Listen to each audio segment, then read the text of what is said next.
Doctor, we are live now, doctor.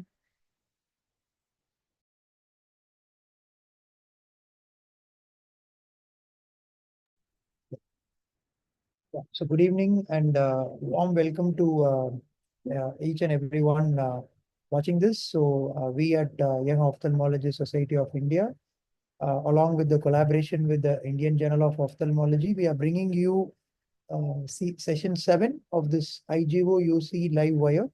And the theme for today is Biostatistics Simplified is what we are going with today, my dear friends. And we have a good lineup of speakers, which I'll be introducing the chief guest and the guest of honor too. So before we move on to the event as such, so who are we and what is that we are doing? So the YOSI Journal Club publish or perish a call to action. So how did we all begin? So this is a new team led by the dynamic president, Dr. Devakant sir, and the following governing council members and a dynamic set of executive members who are also part of this particular meeting in various capacities. So the concept of this YOSI Journal Club was to learn and grow, and we targeted YOs, fellows, first year postgraduate, second year, and third year. So we customized it for each different facets of a young ophthalmologist. And we wanted to, bring the review of the research literature into defining the problem, specification of the research questionnaire, definition of variables, selection of subjects, the MAARIE mnemonic that we all fondly know, the data analysis and interpretation. So we try to juggle between different topics in different sessions. And the format that we use, if it is going to be a subspecialty journal club, is the one that you see where there will be a presenter followed by a mentor, and then there will be a panelist to discuss the various positive, negative, and to summarize the article. And the MARIE format is the one that we use if it's a subspecialty one, where we dissect the original article. And this is the journal club team. So myself, Dr. Prasanna Venkatesh Ramesh, in charge of the JC team, followed by the dynamic teammates, Dr. Sonal, Dr. Niranjan Karthik, Dr. Anajit Paul, Dr. Aishi Agarwal, Dr. Arshi Singh, and Dr. Karthikeyan Mahalingam. And so if you are watching this, any one of you can be part of this journal club. You just need to drop in a WhatsApp message or you need to email at yosi.journalclub@gmail.com. It's an inclusive one. And you can also scan this QR code here where you can get access to all the previous editions or sections of the journal club that we are conducting once every month.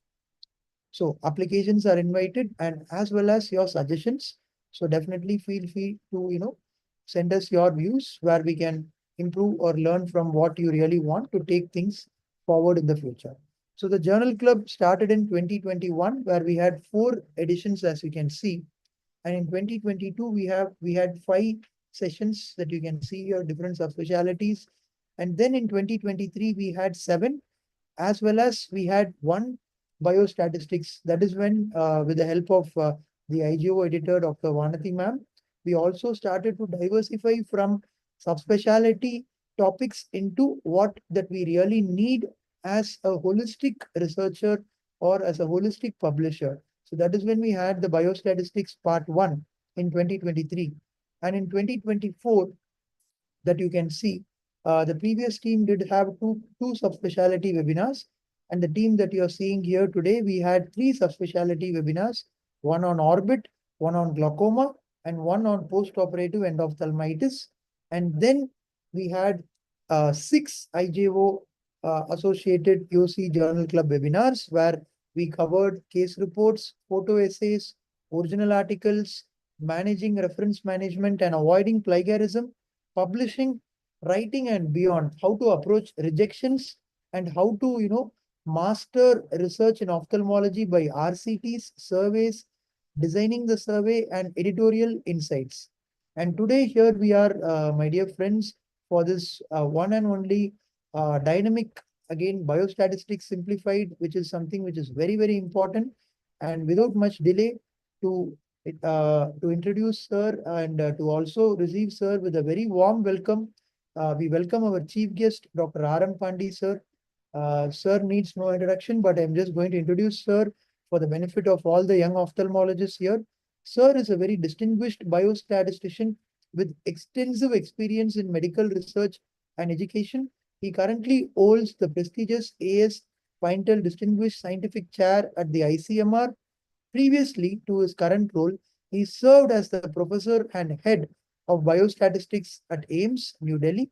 In his capacity, Sir has provided statistical consultancy to AIMS faculty, research scientists, and students, and served as an expert advisor to various national and international research institutes, including WHO, DBT, and the Government of India.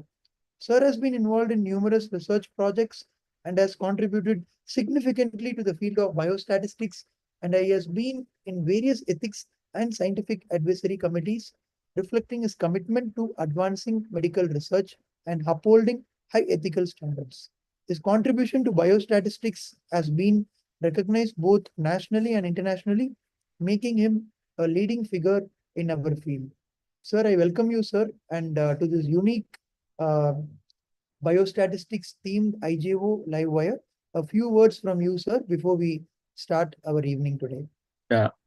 First of all, good evening, everyone, and thank you very much for having me uh, in this uh, in this discussion.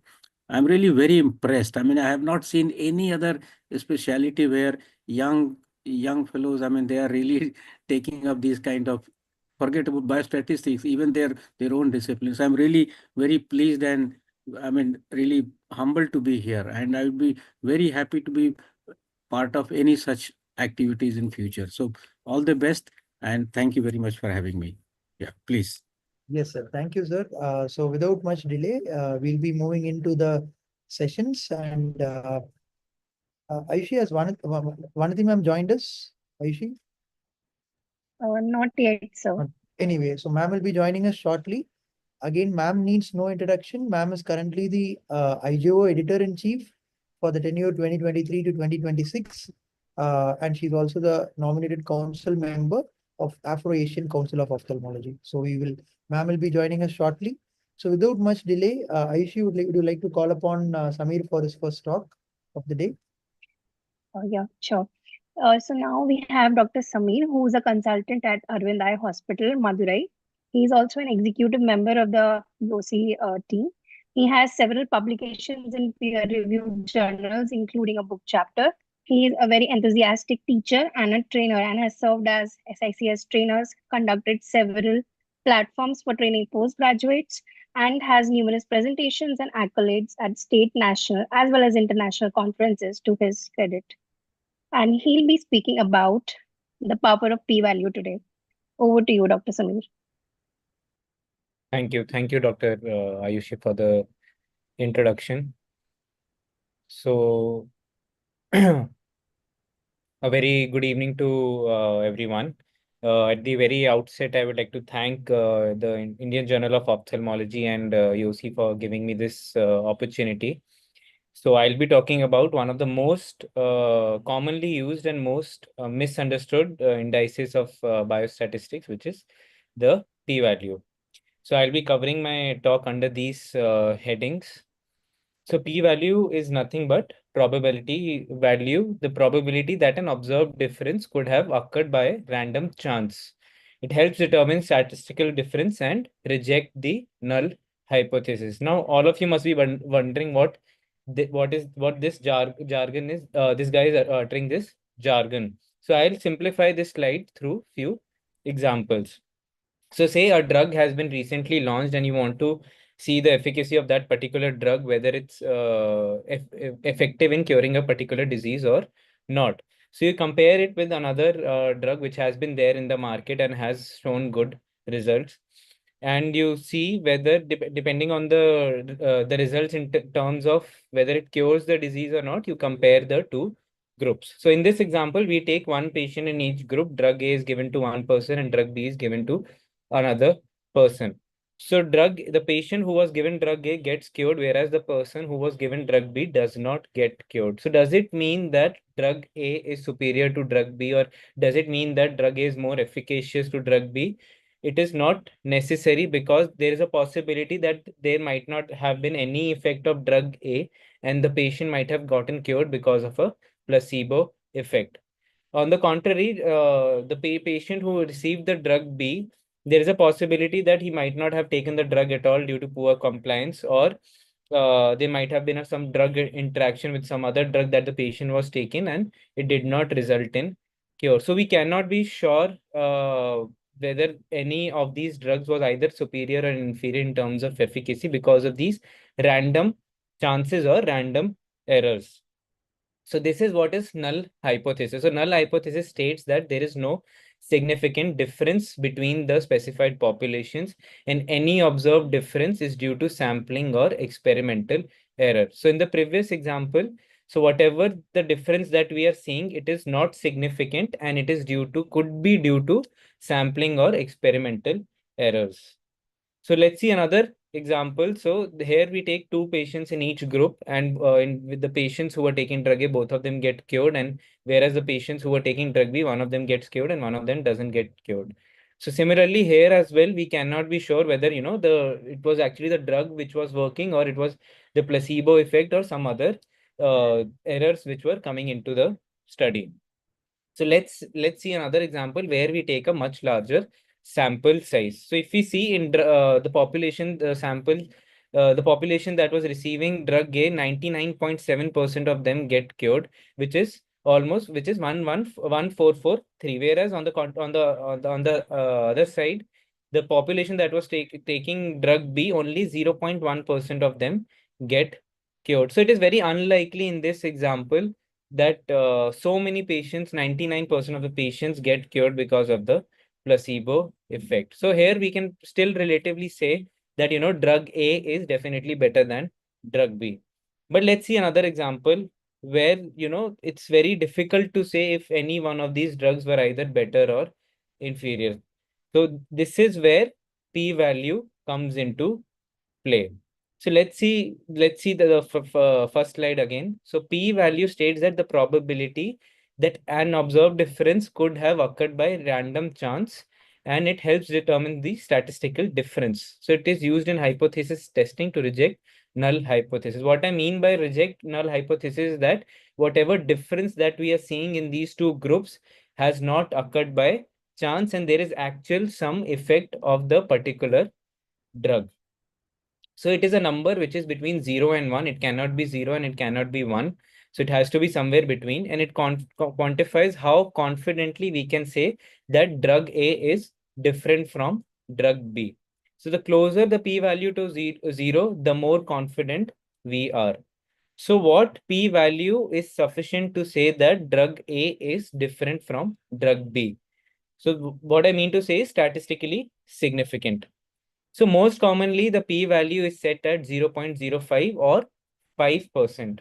So there is a 5% probability that the difference is due to chance. So if I do the same experiment 20 times, 1 out of 20 times, there will be a chance that the difference, or the whatever difference that we are seeing between the two groups, is due to any error or due to a chance. So if there is no actual difference between drug A and drug B, and if we did this exact same experiment multiple times, then only 5% of these experiments would result in the wrong decision. So let's see, we take two groups and we give the same drug to both of them. So ideally, giving the same drug to both the groups, there should not be any difference at all. So if we see in this group, in both the groups, there are 37% people cured.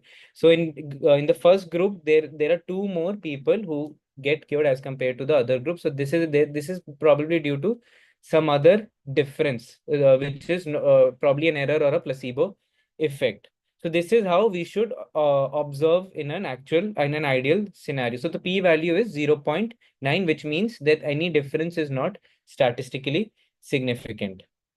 So, but here if you see in one group, 30% of the people get cured, but in the other group, 42%. There is a 12% difference between the two groups, and the p-value is 0.01. So this means that out of those 20 experiments, this could have been probably the one where the p-value comes statistically significant, where there should not have been any difference. And whatever difference we are seeing is probably due to some other random errors. So how do we threshold the p-value? Why is it set at 5%? So if you remember this bell curve, so if we add 2 standard deviations on either side of the mean, we cover 95% of the population. So whatever is beyond that 95, it is very unlikely to occur. And if we increase the p-value, say we set it at on 1 standard deviation on either side, the confidence intervals, that means it covers 68% of the population or 68% of the values. So it means that we are very likely to miss a statistically significant difference. That is, the null hypothesis will be accepted wrongly, where there was actually a result. So that will result in a false negative result. So setting a threshold, it depends on the research question and how important is it to determine the difference. So if I decrease the p-value to 0.001, say I conduct an experiment, I run the statistical test, and I determine that only when the p-value is below 0.0001, it will be statistically significant. What it does, that it reduces the false discovery rate. So it decreases the chances of any error that occurs by chance or randomly very drastically. So the evidence will be much more stringent. However, this will require a very large sample size. The power of the tests need to be very, very high, and will require a larger sample size. And this increases the cost of the research very drastically and becomes very less practical. So a low p-value is usually required in genomic studies where a massive number of genetic variants are tested in a single study. But at the same time, if the question is not very important to me, for example, if I want to determine when how many patients come before 1 p.m. to my OPD or after 1 p.m. To the OPD, and I want to determine if there is any statistically significant difference. So probably at that level, the result might not be very important to me. So I can probably set a higher p-value in such scenarios. So I'll just clear few misconceptions about p-value. So a smaller p-value indicates a larger effect size. So this is not true. P-value does not reflect the importance or the size of the observed effect. So this is usually determined, the size of the effect size is usually determined by other tests such as odds ratio or correlation coefficients. Probably that will be addressed in much more detail by Dr. Sagnik. And another misconception is a significant p-value guarantees repeatability. So p-value can vary across experimental replicates. It might vary, it might be 0.01, 0.03, or 0.04, or even it might not be significant in various experiments which have been repeated, especially when the tests that we are using are low powered. So another one drawback of p-value is it can induce publication bias. So when I have a series of results with me, and few of them suppose are not statistically significant, I might consider them unworthy and might not publish them at all. So this might induce a false split between worthy and unworthy results. So thank you. And one thing, like, I just wanted to express my gratitude that finally, like, I'm getting to share this podium with the person who, inspired me to dive into clinical research, and whatever the small mere number of publications that I have is because of him, and that is Dr. Sagnik. So I don't know whether he has joined or not, yet to join, I think, but just wanted to express gratitude. And once again, thank you to YOSI and Indian Journal of Ophthalmology for giving me this opportunity. I hope I was able to simplify this topic and make some sense out of it. Thank you. Thank you so much, Dr. Sami, for this significantly powerful talk. So I have a question for Ravindra sir, that if a p-value is set to less than 0.05, and at some situations we find that the p-value is exactly 0.05.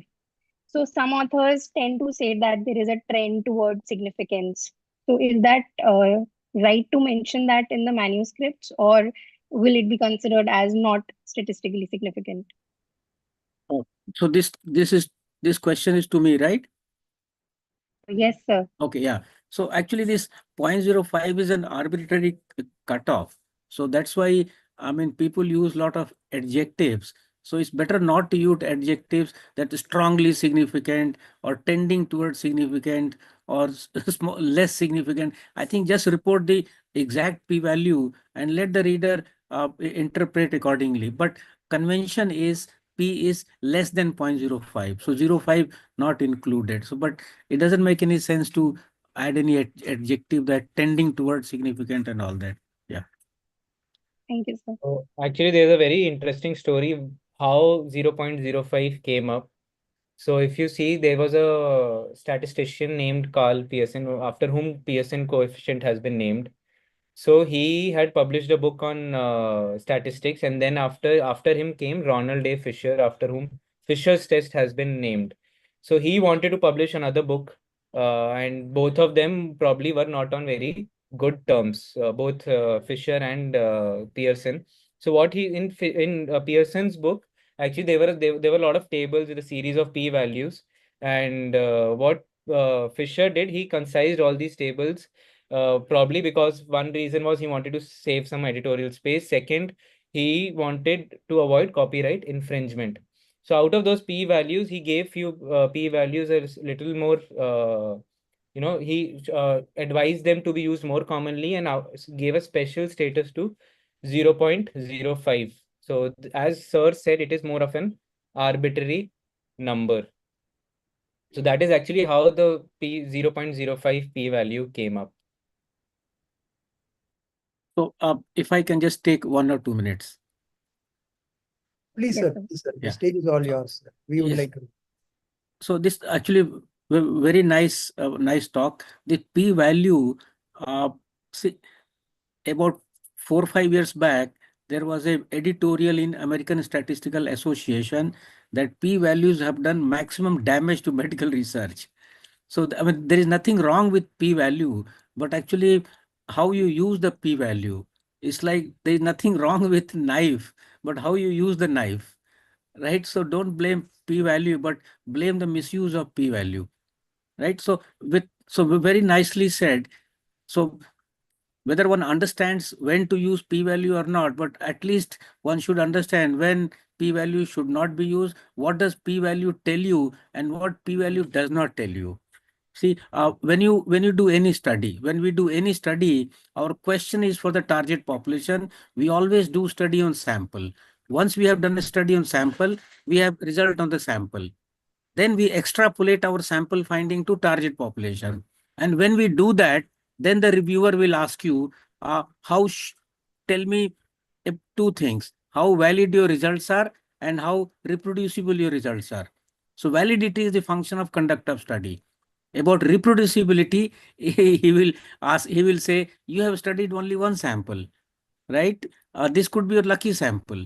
So whatever you are saying, whatever he will ask you two things. Tell me how certain you are about what you are saying based on sample finding.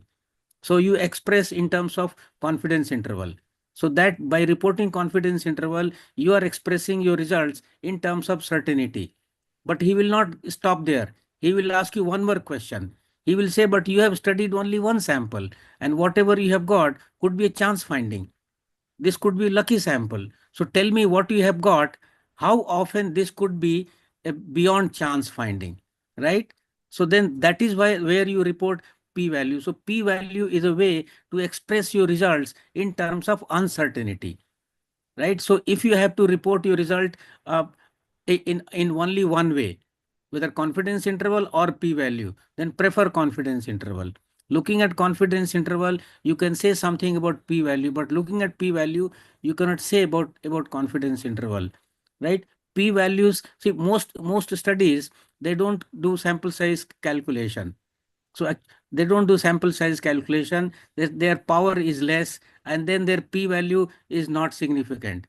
And once their p-value is not significant, their hypothesis was to compare the two groups, and then they say both the groups are, there is no difference in two groups.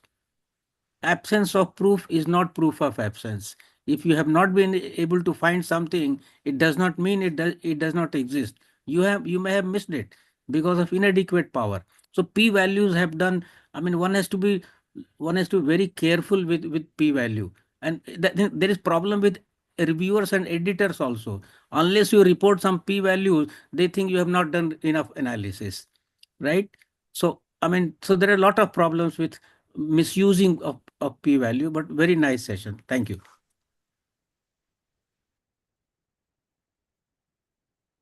Thank you, sir. Thank you for your valuable inputs on the intricacies of p-value. And once again, thank you, Dr. Samir, for this elaborate talk on this very notorious, or I would say very confusing part of getting our research going as far as significance of its results are concerned. Right. So next up, it is my privilege to introduce our next speaker for today, Dr. Neha Bose. She's a former consultant in the Department of Ophthalmic Plastic Surgery Service at LVPI Visakhapatnam and has special interest in ocular oncology and orbital diseases. She has numerous impactful PubMed indexed publications in ocular oncology. She's a dedicated teacher, researcher, and an administrator. Over to you, Dr. Neha, for your talk. Sorry for the cropping down. Social media awareness account is at Doc Oculoplasty. Oh, okay. Social That media wasn't. aspirants at DOC ULOPLASTY. Yeah, over to you, Dr. Nayan. Thank you. So at the outset, I want to thank Team YOSI, all of you, for this great initiative, and thank you for having me here today. I will just share my screen. Is my screen visible? Yeah, it's visible. Okay, so I'm Dr. Neha Ghosh, and I will be talking to you about the significance of sample size. And so in this day and age, we know that there is a surplus of data everywhere, and including in the medical fraternity. There is new medical knowledge which doubles every 73 days in the present scenario. This is as compared to in 1950s when it would double, say, every 50 years. And there are more than 30,000 known medical journals published globally. So what do we do with this data? How do we analyze it? How do we make sense of it? So let us look at this just basic example. This is a clinical photograph of the right eye of a patient. As we can see, there is diffuse congestion of the ocular surface. There is an area which shows ulceration, some uveal show. There is a surrounding epithelial hypertrophy. So without much ado, I'll just tell you that this is a nodulo-ulcerative ocular surface squamous neoplasia. However, this looks very different from what we know OSSN to look like. So we know that usually ocular surface squamous neoplasia presents with limbal area or limbally based nodule or a mass lesion with characteristic keratin and feeder vessels. So as we understand from literature, nodulo-ulcerative OSSN makes up only 2% of all of OSSN tumor morphology, and as such is not a good representative example of OSSN tumor morphology. So taking that example into consideration, let us talk about sample and sample size. What is a sample? A sample is a group of individuals that we pick up from a population that we want to study in order to study that population. So of course, it has to be representative of that population, and ideally it should be a random assignment from that population. We come to two important concepts here. One is sample size, which we're going to talk about in detail, and one is sample representativeness. So sample size is, of course, how big the sample should be, and it should be calculated prior to starting a study. And it depends on various factors, namely confidence level, and of course, the accuracy that we need for a certain study. For example, if you're doing a drug trial, it requires a very high degree of accuracy. So then again, sample size has to be higher. Sample representativeness is dependent on the size and diversity of the population. So the more diverse the population, it's more important to have a appropriately represented sample. It depends on good sampling methods. So I'll give you an example here. So there is a magazine in the USA which is called the Literary Digest, and back in 1936, it had asked its readers to give a feedback on whom they would vote for in the upcoming elections, in the US elections. So in the past, they had always had a very good, outcome of the opinion poll, as they called it. But in 1936, they found that the answers that the readers gave were completely different from the actual results, where Roosevelt had won in a landslide victory.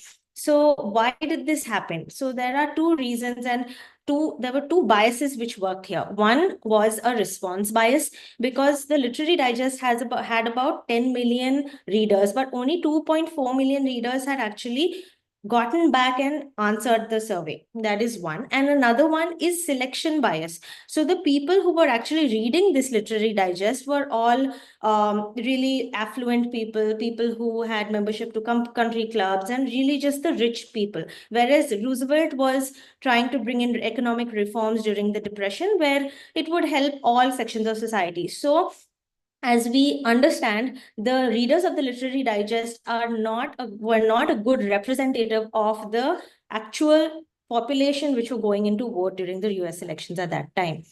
So now let's talk about types of sampling. There are different ways that we can sample. There is something called non-probability sampling. There's something called probability sampling. So in these two main headings, let's see what probability sampling is. It is a randomized process, and every member has an equal chance to get picked or get selected for this sampling. Whereas non-probability sampling is more of an intentional selection, and there also is a slight chance of bias, because we are intentionally selecting certain groups out of the rest of the population. When would we do a non-probability sampling? When we want to study one particular thing in great depth, and we don't really want to study the whole population, we just want one cross-section of the population. That is when we want to do non-probability sampling. So we understand that if a study has a small sample size, then it has insufficient statistical power, and we can't really come to any definitive conclusions from that study. Whereas having a large sample size in a study is expensive, it is inconvenient. Usually it gives accurate results. However, there are exceptions to this rule, as well, as we will find out later. Having a small number of patients or having a small sample size is a definite limitation of a study. Even the best of researchers and the studies which are performed in the most scientific way can also have this limitation.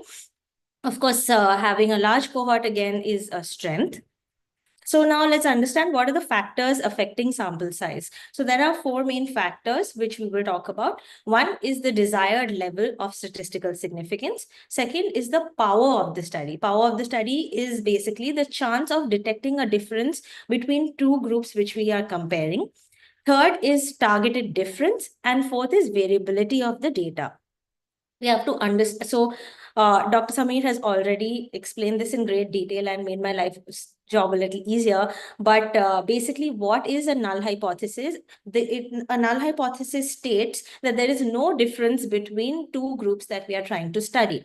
Now, we can either have a type, so it can either be true negative, or we can have a type 1 error, which means that there is a it means that the null hypothesis is actually true, but it has been rejected by the study.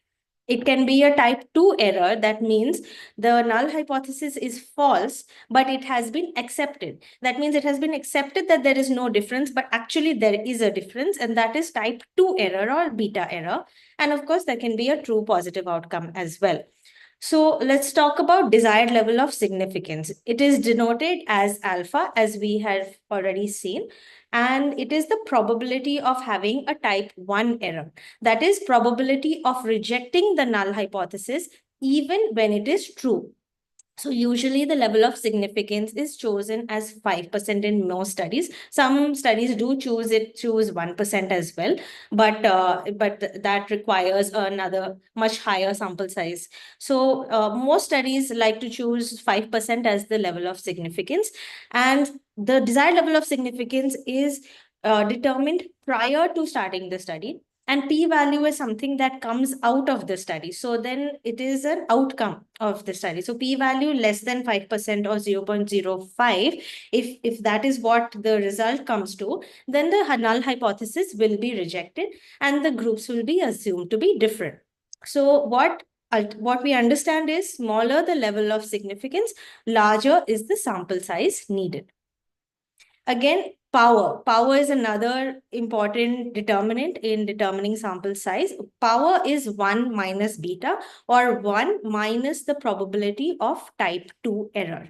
So power means the likelihood of finding a difference in a population, and this is also set in advance of the study. It should be at least 80%, and preferably it should be 90%. What this means is, if the power has been set to 90%, then it means that there is only a 10% chance that the study will not detect a difference if it exists.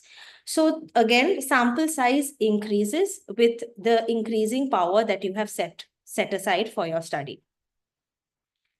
Now, targeted difference between the groups. So again, same thing, it is determined before the study. It is based on preliminary data. And the larger the expected difference, the smaller is the sample size required. So if we want to establish that the difference between, say, two drugs there is a very small difference, then we'll have to have a larger sample size, which is studying both those drugs. Variability of data. This is important in terms when we are talking about quantitative data. So researchers should determine the expected variability between the groups. If the variability beforehand is underestimated, that is, there is more variability in actuality as compared to what we thought there was, then the sample size will be too small and the study will be underpowered. So again, more the outcome variability expected, larger is the required sample size. Let's talk about something else, which is primary and secondary analysis. Any study has a research question or a primary hypothesis, and the sample size is calculated for this primary hypothesis.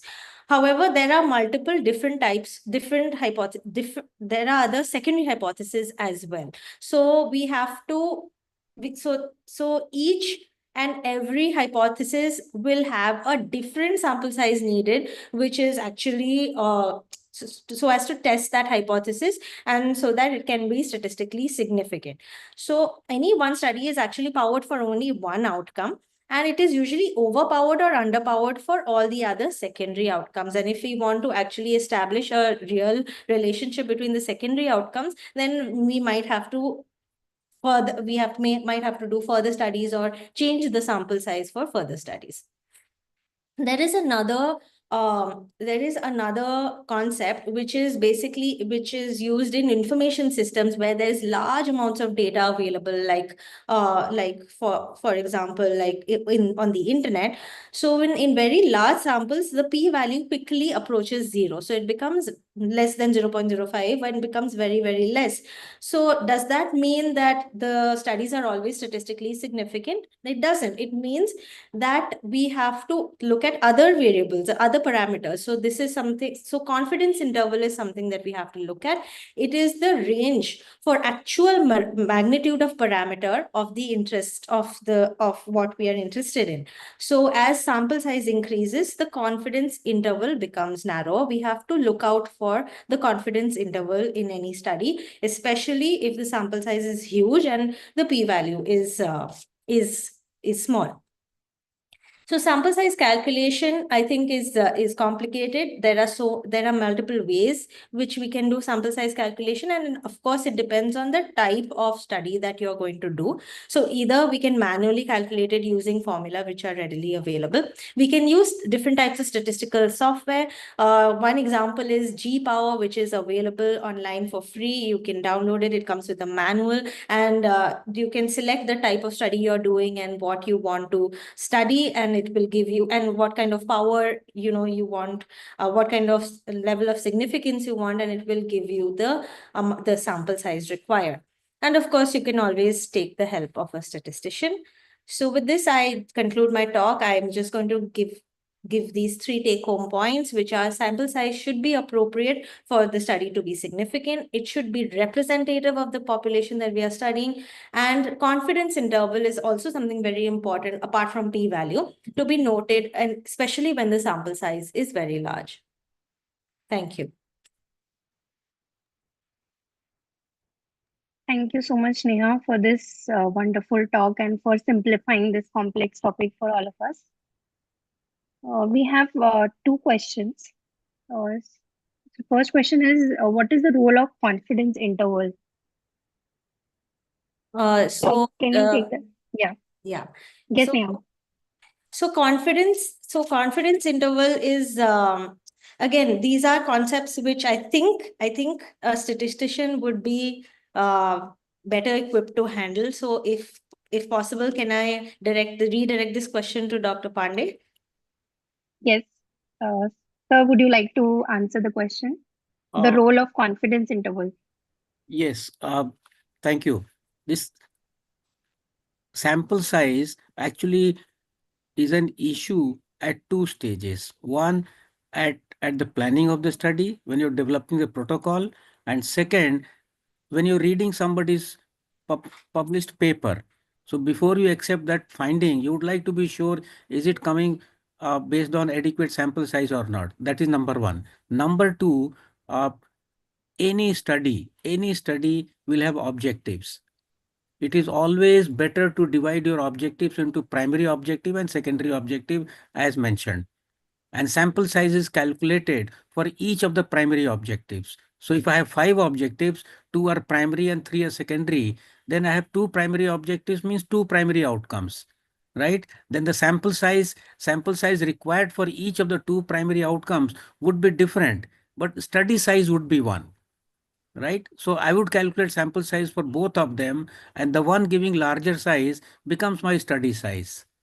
And that number would be more than adequate for the other one, right? So sample size depends on variability, right? Now there are two approaches. There are two kinds of studies. One is descriptive study, other one is analytic study. Descriptive studies are those where you are not comparing anything. For example, if I want to find out what is the prevalence of vision impairment among school going children, so I'm not comparing it. So that is prevalence study. So that to calculate sample size for that, only alpha would be needed, not power. Power would be needed only in analytic studies. And analytic studies are those where we are comparing something with something. Like if I want to compare, is a percentage of vision impairment more among boys as compared to girls in school going children, then I would need power, right? Right. So now confidence interval, see sample size calculation for a given situation, there would be a formula. And that formula is nothing but it is same formula which is going to be used for analysis, but reorganized, right? So, and in any sample size calculation formula, there are two kinds of inputs. One is statistical and second is anticipated results. In statistical, if it is descriptive, only alpha. If it is analytic, then both alpha and beta. An anticipated result would always be there. Say, for example, if I want to estimate prevalence, then there would be formula 4pq upon d square, right? So, and there are two approaches. One is based on hypothesis testing, and second is based on precision, right? So precision means what is that width of that confidence interval. So suppose my question is, I want to know, I'm sorry taking more time. My objective is to know what is the prevalence of vision impairment in school children. And then you come to, and then I go for sample size calculation. So he will ask me two things. Tell me what is the anticipated prevalence. And I say, let's say 20%.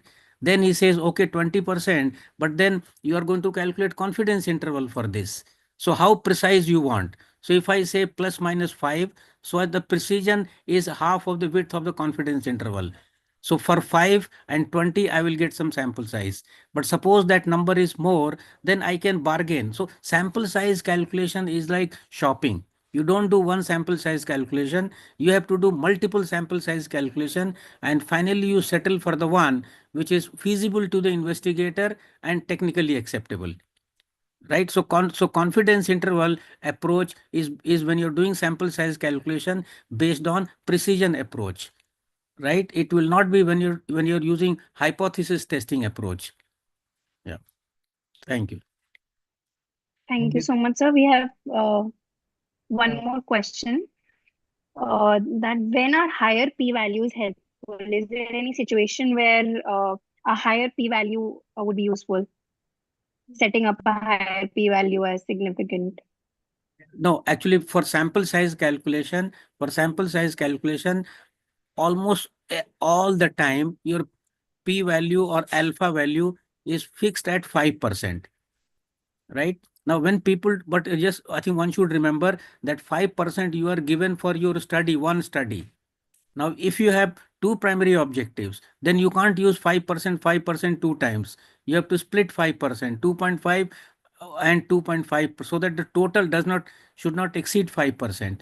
So it is never more than 5%, always 5%. I mean, nobody does with alpha less than 5%. Everybody does with 5%, but you adjust for multiplicity. And multiplicity will always be there. Multiplicity will always be there except one situation, and that situation is you have two group and one primary outcome that you're comparing at a predetermined time point. Except this, every time you will have multiplicity. Like you have three groups and one primary outcome. So A versus B, A versus C, multiplicity, or B versus C. Or you have two groups, you have two primary outcomes, so multiplicity. So whenever there is a multiplicity, one has to adjust for multiplicity by dividing your 5% by the number of times you're doing analysis. Yeah. Sir, Is it the same? Yeah. so like if I'm doing some pilot study and the sample size is likely to be very less, and I just want to know, if it is feasible, if there is any association or any particular result. So since the sample size is very less, the power is also likely to be very low. So in those scenarios, or probably whenever if false negative result is very costly to me, for example, if I'm evaluating cancer detection or something else. So in those circumstances, can we have a higher p-value threshold? No. So first of all, there is nothing like pilot study.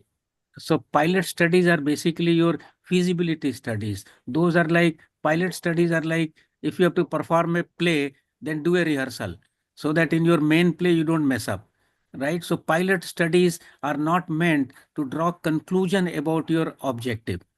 Pilot studies are only, you may do a pilot study to find out what are the anticipated results, which will be an input for your sample size calculation. So you don't calculate significance and all those kinds of things for a pilot study data.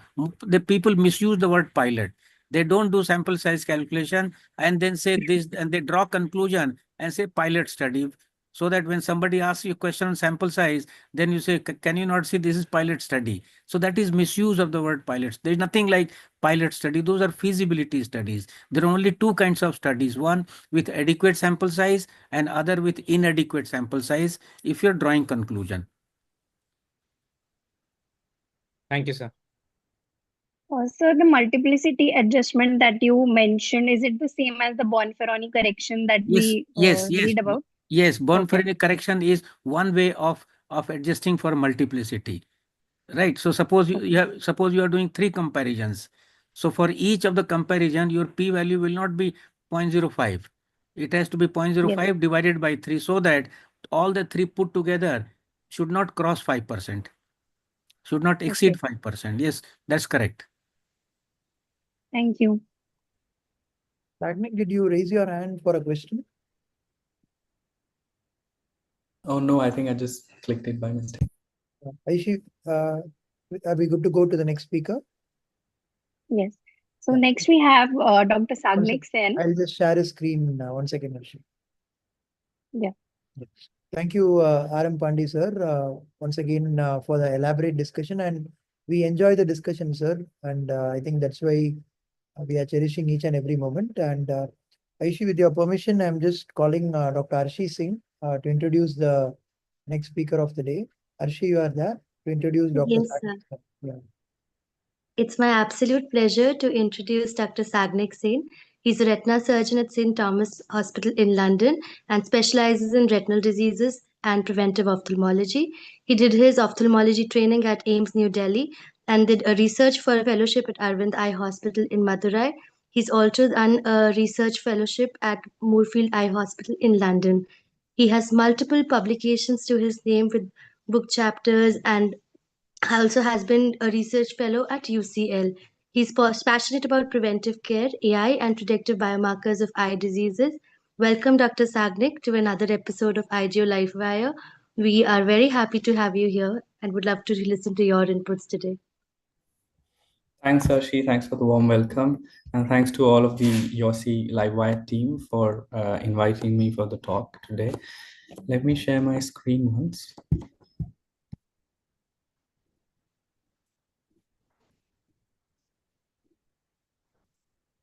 Can you see my slides? Yes, sir. Good to go. Okay, so I'll start then. So today's topic for me was statistical tests decoding the tail. So which statistical test to use? I think it's a very important topic for all of us. Just an introduction, statistical tests help us to determine if our data supports a hypothesis or if observed patterns are due to chance. And Samir has already talked about p-value today. So statistical tests matter to validate hypotheses. So if you have a new hypothesis, you need to validate it in clinical scenarios. Then it helps us support decision making, identify specific patterns and relationships between diseases, drugs, side effects, etc. And it also helps us make predictions based on data. So now types of statistical tests can be parametric and non-parametric. What does it mean if we call it parametric? Parametric means the data follows normal distribution. So below this graph that you can see, it indicates a Gaussian distribution. So you can see that the data is normally distributed, which means it has equal proportion of distribution on both sides of mean. And non-parametric tests do not assume normality. So skewed data, positive or negative, that kind of data, when they are analyzed or compared, they will require non-parametric tests. Just a little bit about types of variables. So we can have two kinds of variables. One is quantitative variable and the other ones are called categorical variables or qualitative variables. Now, quantitative variables can be continuous. Continuous means they represent measures and can usually be divided into units smaller than one, like weight. Then discrete variables they're always in the integers and they cannot be divided into units. For example, 1 tree, 10 people, like that. And categorical variables can be ordinal, which means represent data with an order. So rankings like Likert scale, 1, 2, 3, 4, 5. Then you can have nominal data, which represents group names, for example, male, female. Binary data, which means a yes, no. So outcome, death, morbidity, death, yes, no, like that. Now below, there are some examples of categorical data and quantitative data. So for example, marital status, yes, no, is categorical. Eye color, different eye colors can be categorical. It can be more than 2. You can have quantitative data like height, population size, class size, etc.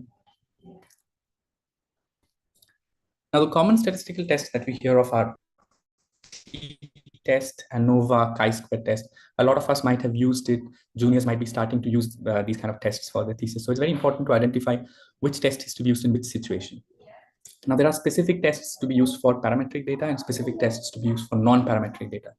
For example, Mann-Whitney U test is a non-parametric alternative to t-test, and Kruskal-Wallis test is a non-parametric alternative to ANOVA. So similar kind of data, but if the data distribution is different, the test used is also different. Coming to t-test, you can see a graph comparison between systolic blood pressures before and after treatment. So basically, if you imagine that your data is a Gaussian distribution of data, so the red chart represents post-treatment BP, and the blue chart represents pre-treatment BP. Now, if you imagine the mean goes to the middle of the pyramid, you can obviously say that the post-treatment BP has a lower mean than the pre-treatment BP. So basically, t-test is used to compare two groups and their means. Now, paired t-test means before after. So the same group of people who are undergoing a comparison, say if you've given drug A to 10 patients and you're comparing the effect of blood pressure in that same population. Independent sample t-test is used when you're comparing the same variable into two different populations, say male versus female. So say systolic blood pressure before treatment in males versus before treatment in females. So that's independent sample t-test. And this is just a formula to show the t-test. So comparison of mean.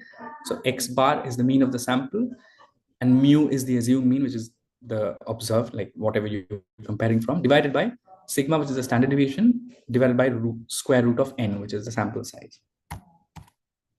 Coming to ANOVA, ANOVA is similar to t-test, but ANOVA compares more than two groups. So if you have, say, for example, group A, group B, group C, 3 groups, and you have given drug A and comparing blood pressure in 3 samples, say different age groups, say effect of drug A on mean blood pressure in less than 20-year-olds, 20 to 50-year-olds, and more than 50-year-olds. So you're comparing three groups. So then it's ANOVA. And again, ANOVA is a parametric test. Now, we just talked about Bonferroni. So when you're applying for ANOVA, you get a p-value which compares all the 3 groups. But if you want to compare between group 1 versus group 2, then group 2 versus group 3 individually, then you have to use something called as a post hoc analysis or post hoc test. One of them is Bonferroni, which is a parametric post hoc test, which is used for ANOVA, which can give you p-values individually for each group. Now, the groups may be different overall, but group 2 and group 3 might not be significantly different. So if you find group 1 versus group 2 has a less than 0.05 p-value, but group 2 versus group 3 does not, say group 2 versus group 3 p-value is 0.17, that means 1 and 2 are significantly different, but 2 and 3 are not. So that's the importance of post hoc test. Coming to a few tests for categorical data, the most common one that we use is chi-square test. The chi-square test is used for comparing proportions, and Fisher exact is an alternative to chi-square when the sample size is quite low, for example, less than 5. And this is a mathematical interpretation of chi-square, which is summation of observed minus expected whole square divided by expected. Mostly used for 2x2 box charts, but you can use for more than 2 variables as well. Still called a chi-square. Then coming to correlation statistics. Correlation statistics, Pearson correlation is used for correlating quantitative data. So 2 continuous variables, say how are latitude and temperature related? How is age and BP related? So these can be compared, correlated with Pearson's. So you'll find that BP increases with age or something like that. So that is Pearson's correlation. But for that, you have to check whether the mean of BP, the mean SD of BP and the mean SD of age, whether they are parametrically distributed, they are parametric or non-parametric. So for parametric data, you can use Pearson's. But if you want to compare non-parametric data, then it has to be compared via Spearman's rank correlation, which is just an alternative test. Coming to regression. Now, regression tests are mostly used for establishing cause and effect relationships. So they're a bit different from the chi-square and t tests. So chi-square t-test can also, they're not used for establishing cause and effect. They can tell you that this is higher, this is lower. But in regression, basically you talk about dependent variables and independent variables. So say, for example, what is the effect of income on longevity? So your longevity is yes, no. So somebody who has lived more than 80 versus somebody who's not lived more than 80. So more than 80, less than 80. So these are categorical data, which is dependent on independent data, which is continuous. So that's a simple linear regression. Then you can have multiple linear regression. What is the effect of income and minutes of exercise per day on longevity? So more than 2 variables when you're correlating. Quantitative data is independent and dependent data is categorical, yes, no. What is the effect of drug dosage on survival of a tester? So survival, which is a dependent variable, is yes, no.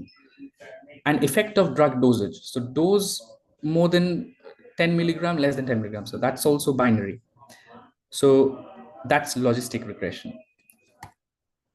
Now coming to non-parametric tests, as we discussed, Spearman's rank correlation is a quantitative alternative to Pearson's. Kruskal-Wallis test is a alternative to ANOVA. Then Wilcoxon rank sum test is an alternative to independent t-test, and Wilcoxon signed rank test is an alternative to paired t-test. Now, most of these tests are available either if you are taking help from a statistician, they should be able to help you with identifying which test. But otherwise, if you're doing it by yourself on Stata or SPSS, then probably it's a very good idea to know actually which test you want to apply. So this is a very simple chart to show you which test to use. Say, for example, the data is categorical and you want to, outcome variable is categorical quantitative, outcome variable is quantitative, then you do a comparison of means test. How many groups are being tested? 2 groups, then you go for a t-test. If you're comparing more than 2 groups, then outcome variables is 1, then you use ANOVA. MANOVA is just when you have more than 1 outcome variables. Then if your outcome variable is categorical, then you use logistic regression. If your outcome variable is quantitative, then you use simple regression, like linear regression, etc. So basically, what it means is you need to understand, basically, before choosing a test, you need to understand whether your data is parametric or non-parametric. I think I'd asked Dr. Pandey what they do normally. So initially, when you look at your data, you should always look at descriptive data, a descriptive analysis of your data. So that shows whether what is the mean, what is the median and range SD of your data. I think a very easy way to look at parametricity is if you compare mean and SD and see if the standard deviation is more than 50% of the mean or not. So that is a very easy way to look at parametricity. Say, for example, you've taken data of age groups from 20 to 100. This will probably not give you a parametric data at all. But if your range is from 25 to 30, that might give you a parametric data. So you need to look at your standard deviation, basically, and the range. Once you have identified that your data is parametric, then you can easily select your tests, or vice versa. Right. Thank you. Thank you. Thank you, Sagnik, for this wonderful, insightful talk. We have one question from Dr. Nasik. There are many post-HOC tests for ANOVA, Bonferroni, Turkey, etc. Are there different scenarios where you can use them? You want to take this, or? I mean, I would leave that to the statistician. I have used Bonferroni, which is the most commonly performed tests. I think there are different kinds of goodness of fit where you can use different kinds of post-hoc tests. Also, whether the post-hoc test to be used is parametric versus non-parametric, so there are different differences. But what I've used most commonly is Bonferroni with ANOVA. And as far as I'm aware, most papers which use post-hoc tests with ANOVA, they use Bonferroni. With a non-parametric test, if you're using Kluskal-Wallis, then your post-hoc test also changes. Sir, Pandey sir, your comments and your take on the scenario, sir. The same question by Dr. Nasik. Yes. So first of all, this Bonferroni, all these post hoc ones, they are not a statistical test. They are basically correction in p-values. Right, so that is one. Now, a very nice summary of all that test. It's not actually possible to summarize everything in such a short time, but very nicely presented. So actually, in hypothesis testing, we use 11 statistical tests almost 95% of the times. And what are those 11 statistical tests? And basically, given a situation, one has to identify that which test is appropriate for my situation. So for a given situation, one test is appropriate, all others are inappropriate. So once you identify that this is appropriate test, that means you have diagnosed the disease and diagnosed the problem. One can go to any medical store, any software, and get the job done. So this is basically the diagnosis. So there are 11 statistical tests that we use 95% of the times. Which are those? To identify them for a given situation, one should apply 4 criteria. So if you apply 4 criteria to a given situation, so these 4 criteria are like addresses of the test. Like my address, there will be 4 lines. Similarly, for each test, there is 4 lines. There are 4 lines. So apply the 4 criteria.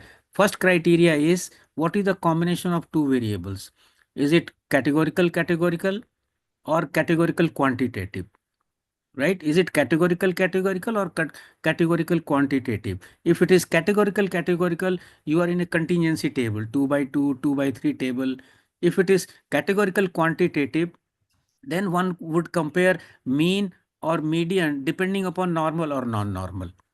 right? So first criteria is figure out what is the combination. Is it categorical versus categorical or categorical versus quantitative? Second criteria is you find out that if the variable is quantitative, then does it follow normal distribution or not? That is second criteria. And third criteria is for the categorical variable, how many groups you have? Do you have two groups or do you have more than two groups? That is third criteria. And fourth criteria is the group that you have, are they related or unrelated? Right? So just any test is a combination of these four. I repeat, number one, figure out the combination. Is it categorical or categorical quantitative? Second, if your variable is quantitative, if it is categorical, then second criteria is not an issue, right? So if it is categorical quantitative, find out your quantitative one, does it follow normal distribution or not? In the population, not in your sample, because you don't have access to population values, right? Third criteria is the groups that you have, are they two or more than two? And the fourth one is the groups that you have, are they related or unrelated? Like students t-test will be for unrelated, pair t-test will be for related. So these are the four criteria one would use, right? So for when you have categorical versus categorical, then there are three tests. Number one, chi-square test, as mentioned. Then second is your Fisher's exact test. So these two are for unrelated groups. If your groups are related, you have McNamara chi-square test. So for categorical versus categorical, you have three tests, right? Now for categorical versus quantitative, there are 8 tests. Of the 8, 4 are when your quantitative is normal and 4 are when your quantitative is not normal, which is alternate, right? So 4 where your quantitative is normal are, as explained, students t-test, pair t-test, one-way ANOVA, and repeated measures ANOVA. So in these 4 tests, what we are doing is we are comparing mean between the groups, like a student's t-test between the two groups, one-way ANOVA, more than two groups, right? When groups are unrelated, pair t-test when groups are related, repeated measures, groups are related. But in these 4, we are comparing means. Now, what happens when your quantitative variable does not follow normal distribution, it follows non-normal. Then for these 4, you have alternate 4. And those are for students t-test, you have Wilcoxon rank sum test. For pair t-test, you have Wilcoxon sign rank test. For one-way ANOVA, your alternate is Kruskal-Wallis test. For repeated measures, your alternate is repeated measures ANOVA. Right? Now, all these non-parametric tests, they are weak tests. They are based on ranks. So when that means for the calculation, ranks are being used for analysis. So suppose your values are 10, 100,000. So what goes inside for calculation is 1, 2, 3, not 10, 100,000. So you lose lot of importance in the data which you have collected. So that is why one should not straight away go for non-parametric. If your variable is non-normal, make an effort to convert into normal variable by making some transformation. There are several transformation. Log transformation is the which does very well in most of the situation, so that you are able to use more powerful methods. Right. So suppose in my study there are 20 quantitative variables, and at the stage of analysis I find 10 are normally distributed, no problem with them, and remaining 10 are non-normally distributed. Then I may be successful in transforming 5 of them into normal, and 5 of them I could not convert. So I will use non-parametric only in those 5 where I was unable to transform into normal variable. Then I will use non-parametric tests. So, I mean, sorry, I have taken a bit more time, but very nicely presented. Thank you. Yeah, I had a little bit to add. So I think as Dr. Pandey just said, conversion of non-parametric to try to identify parametric data. I think this is where the importance of sample size comes. So if you have a very small sample size, like a sample size of 10 patients, higher chances that your data is going to be non-parametric. Yeah. Whereas if your sample size has 100 patients, more chances that your data is going to be normally distributed. So your data will not only have the outliers, you will have a lot of normally distributed data, like data which is very close to the mean. So that is where the importance of like sample size comes in. So you'll be able to use parametric tests more easily. Yeah. So, Second is, so non-parametric tests are also known by different names. They are known by methods based on rank. They are known by yes, tests which are meant for a small sample size. Because if your yeah, sample size is very small, then even if it is normally distributed, you cannot guarantee that in the population you will have same distribution. Right. exactly. So it is. So that's what your Dr. Sagnik is Also, saying. Yeah. if you have had significant, so a lot of studies do give a lot of importance to p-value. So if your data is non-parametric and you have a significant p-value, it doesn't mean that you have very meaningful results, because the p-value of a parametrically, I mean, normally distributed data with parametric tests, that makes more sense. Yes. So I think one suggestion to my colleagues and juniors will be, read more papers in the topic that you're trying to research. If you go through pre-existing papers and trials, like you look at how they have analyzed the data, look at the tests that they've used. A lot of times you'll find, if you know your basics, a lot of times you'll find that many papers which are published in big journals have used the wrong tests. So their data is non-parametric, but they've used t-test, which is wrong. So you'll also I mean, you'll be quite interested, you'll gain interest in analyzing papers. So when you critically appraise papers for journal clubs, you'll find that this is very common, people using wrong tests. And another thing is, learn to read data. So I think, as Dr. Pandey said, like you should make a contingency table. Contingency table is that 2x2 table or 2x4 table, whatever. So you should summarize your data, like BP in group 1, group 2, group 3, and pre-treatment, post-treatment. So whenever you make that table, the same table can have different usage of different kinds of tests. So the same table, if you're comparing male versus female, you might be comparing you might be using independent sample t-test. Whereas in the same table, if you go downwards, same group, you're comparing blood pressure, the blood pressure comparison might use paired sample t-test. So you must learn how to read data properly. Otherwise, you won't be able to identify your tests. Yeah, so just one minute. See, many times when I review manuscript, when I read method section, I mean, what statistical test they have used, I don't find in the tables that they have used. Maybe they just copy paste from somewhere and just to impress. But Yeah, reviewer will look at whatever test you have said. One will see where you have used that test, right? And many times I also find that people say I have used non-parametric tests, but you are reporting mean and SD. When you yeah. report, see, You should report when you're doing median, non-parametric, then it has to be median and range or IQR. interquartile range. Yeah, But this is a it very cannot happen. common. Yeah. You're So, absolutely right. It's a very common problem in yeah, yeah. almost all ophthalmology journals, which do Yes, not yes. report median. So Yeah. Thank you, sir. With that, we move on to the next agenda, which is the audience questions. So this is one of the webinars where we have had close to 30 to 40 Zoom participants. And I can see some more participants here. Any further questions to any one of the three speakers or RM Pandey, sir? I think however small or however big it is, you can definitely get answers from sir. So RM Pandey, sir, I have one question, sir. Like the ICMR or the DST official course on meta-analysis and systemic reviews. This was one of my colleagues' question, Dr. Ayushi. I mean, what is your take on how young ophthalmologists can participate in those official courses? Can you just guide us on how aspiring YOs can be part of those ICMR courses or the DST courses? Yeah, so those courses are announced from time to time, and one could register and do that.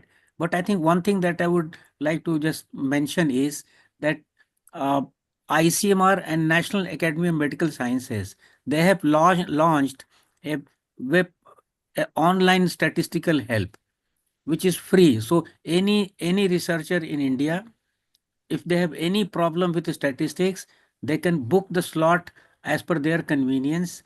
And there are biostatisticians, epidemiologists, they will come online at, and they will try to resolve the problem. So anyone has got any problem in their work or in manuscript, anything, they could approach, and that is for free. Okay, sir. Sir, we have one more question from our co-conveners, Dr. Arshi. So can one do their own statistics or is it better to have a statistician?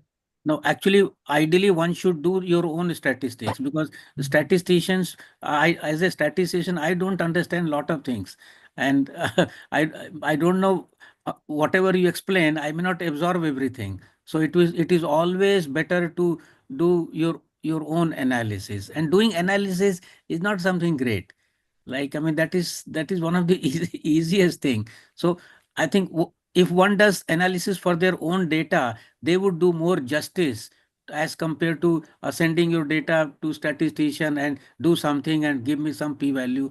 I think I would suggest that one should do, I mean, you know your data more than anyone else, right? So I think one should try to do. So if you cannot do your data analysis on your own, at least sit with a statistician and sit with him and her and then do the analysis. Yeah. Sir, and to add on to that question, we also have the meta-analysis Saransh course. How can we attend? It's not available for registration, or how can a young ophthalmologist get access to the meta-analysis Saransh course? Your tips on That I'm not aware. I will get back and I will convey to your editor. Yeah. definitely. Maybe I will let you know. I have your address. I will communicate to you. Yes, sir. We do have our official YOSI Journal Club ID also, sir. If possible, do put a mail to us. We'll also try to get it to our young ophthalmologists to the answer. Sir, and last question of the day by Dr. Nasik Hasan. He just has one question, if time permits. Yeah, we do have time. In the 3x3 or higher contingency tables, 3x3, when chi-square shows significance, how do you find relationship between single variables, similar to the post hoc? So is adjusted standard residuals one way of doing it? So that's question from Dr. Nasik. Yeah. So I think, suppose I have three groups, A, B, C, right? And my outcome is cure, which is yes, no. So I will have 3 rows and 2 columns, right? And when I do chi-square test, overall chi-square test, it comes as significant. Then I will do A versus B, A versus C, B versus C, and each of the pairs. So basically, I'll have 3 2x2 tables. If I want to come, if my interest is in comparing all 3 comparisons, then I will have 3 2x2 tables. And for each of the 3 2x2 tables, I will do a correction in p-value like Bonferroni, 0.05/3. That is what is the best way to go. Okay. Any more questions to RM Pandey, sir? Sir has taken a lot of time, and he has really enlightened and answered all the untold story beyond publication, because statistics is one that is a Pandora's box, and sir has been with us close to 1.5 hours now. If any more questions are there or not there, I think, sir, we do have this novel e-certificate distribution for all our YOSI, IJO, Livewire sessions by the Team Journal Club. And we would like to start the last part of today's event, which is the certificate of distribution to RM Pandey, sir. Sir, thank you, sir, for being the chief guest of today. And we at YOSI extend our heartfelt thanks for you, and behalf of the Journal Club, myself and my team, for taking 90 minutes of your time and enlightening us with all silly questions that we were throwing from, basics beyond, and all the untold story that if we have to add on to that. And also, we are very grateful to our IJO editor, Dr. Vanati ma'am. Ma'am was not able to join due to inevitable reasons, but ma'am helped us in conceptualizing this program along with Dr. Aishi here. And ma'am, really, we are grateful to you for introducing us to RM Pandey, sir, at least to the forum today for all the young ophthalmologists. And we really learned a lot through this session. And with that, we have our dynamic 3 speakers of the day, Dr. Sameer Chaudhary, who had a lot of deliberating insights on how the p-value, where was its origin. Thank you, Dr. Sameer. And as you rightly pointed out, student teacher, your mentor, Dr. Sagnik, is also here. I think Sagnik was not there when you acknowledged him. So it feels nice to have the next lot of YOs keep on learning from the seniors. And we like to thank you, Samir. And of course, thanks to Dr. Neha again for a wonderful, enlightening talk on from where Samir did leave on. And again, you can follow her on Instagram as well. And thank you, Dr. Neha, for your talk as well for this biostatistical theme. And again, Dr. Sagnikson, the last but not the least, for again the three speakers who had a complete enlightening sessions on simple basics of how to really go about things if you are going to start your biostatistics journey from p-value to significance of sample size by Dr. Neha and the statistical tests. How do you decode the tail? So with that, I would also like to acknowledge my team, Dr. Naranjan Karthik, who has been again another pivotal role in all our Journal Club webinars, Dr. Anujit Paul, who has been part of the previous team, as well as the background support that he's been giving, Dr. Pranesh and Dr. Arshi, who have helped in asking a lot of pulling the questions and helping us in getting the discussion going. And again, last but not least, Dr. Ayushi Agarwal. So the topics was conceptualized by Dr. Ayushi, and she gave a lot of shape to this event. And thank you, Dr. Ayushi, for bringing soul to all the topics and getting the wonderful set of speakers and making sure this topic is directed towards a wonderful archive, towards great learning. Because now for our young ophthalmologist, RM Pandey sir, this is in YouTube, and all the frequently asked questions is what we have all covered, and it will be very relevant. And with that, myself, Dr. Prasanna Venkatesh, I am the Journal Club in charge, and I am trying to take over whatever the previous team has been done by Dr. Nupur and Dr. Sonal, along with Dr. Anujit. With that, I would like to again highlight the point that we are a very inclusive team. Any suggestions, or if you want to be part of our team as well, do put in a mail to us. What is that you want us to hear from the Journal Club? We would take your inputs and we will conceptualize the next program with the inputs that you actually give us. So these are some things that are often missed, as Arshi is also commenting, right? So these are the comments that we would like to hear from our attendees as well, so that we will be able to uh, decode programs for you and give that content to you from the next meeting onwards. With that, I would like to hand over to Dr. Ayushi for the formal vote of thanks. Over to you, Dr. Ayushi. Thank you, sir. Thank you for conceptualizing it and materializing it so perfectly. Thank you, Ravindra sir, for giving your precious time today, and to all the speakers to spare your valuable time. Thank you to the entire team. And I think the takeaway is that we should do our own statistics. And even if we as clinicians are not doing it, we should have a basic knowledge of it so that we can have a good rapport with our biostatistician. So thank you so much. And can we have a group photograph? With, Yeah, would request all of the Zoom participants, Dr. Sagnik, Arshi, Dr. Arshal, Nasik sir, Apurba, Dr. Sudhir Dubey. Can you just switch on your photograph if you have? If you are able to hear us, because we would like to take a YO photograph. RM Pandey sir, we have this mandatory YO photograph, sir. So I think, yeah. 3, 2, 1.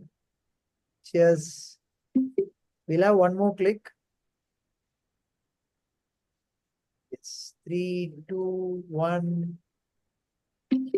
Yeah, and thanks to the Numerotech team as well, the Mr. Sai as well as Manjula madam, for actually being there as background support. Because of you guys, the tech support is very seamless for us. And thank you for your support for the YOSI as well as our young ophthalmologists. We can go off.